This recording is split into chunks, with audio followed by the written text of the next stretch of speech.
Diverses fouilles liées à l'expansion de l'occupation humaine s'étaient produites à Sainte-Colombe et Saint-Romain-en-Galles depuis le XVIIe siècle, donnant lieu à de belles découvertes, dont celle de la mosaïque d'Achille à Skyros, aujourd'hui seulement connue par un dessin.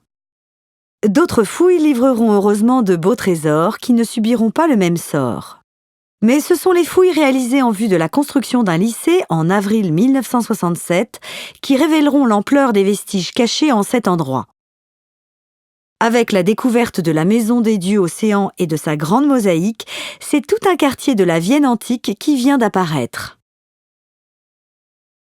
Devant l'importance des premières découvertes, le projet de lycée est modifié afin de préserver les vestiges.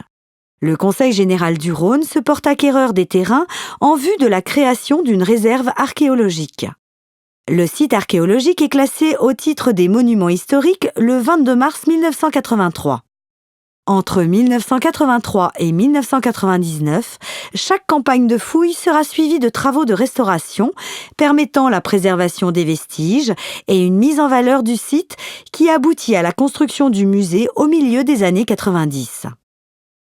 Les vestiges découverts sur le site archéologique sont ceux d'un quartier gallo-romain juste avant son abandon au IIIe siècle de notre ère. Les riches et confortables maisons voisinent avec des installations commerciales et artisanales, telles que boutiques, ateliers, entrepôts ou des thermes, édifices publics dédiés aux soins du corps. Les vestiges les plus emblématiques sont la Maison des Dieux Océans et ses 3000 mètres carrés, la maison aux 5 mosaïques, la rue des Thermes, le marché, l'atelier des Foulons et les thermes des lutteurs. D'une manière générale, les murs antiques ont été restaurés, puis rehaussés d'environ 50 cm, assurant ainsi une protection contre les intempéries. Quelques éléments effondrés ont été remontés et complétés par des éléments modernes. C'est le cas notamment d'encadrements de portes, éléments de colonnes, dalles de bassin ou encore de la fontaine publique. Quelques éléments sont entièrement reconstruits, comme les pergolas de 2 maisons ou une salle à manger d'été.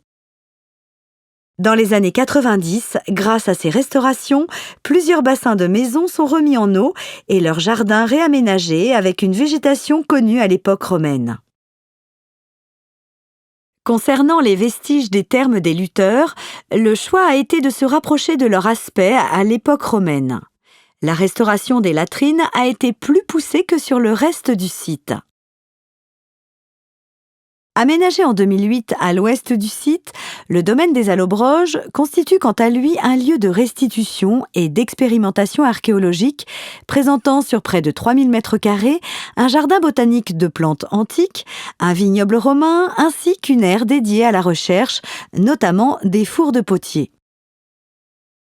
Vous pouvez aujourd'hui découvrir le site sur près de 3 hectares en empruntant les circulations antiques telles que les voies, les rues et les portes des bâtiments. Guidé par des panneaux explicatifs répartis sur l'ensemble du site ou muni d'un audioguide, vous pourrez ainsi comprendre les vestiges et vous plonger dans la vie quotidienne d'un quartier antique.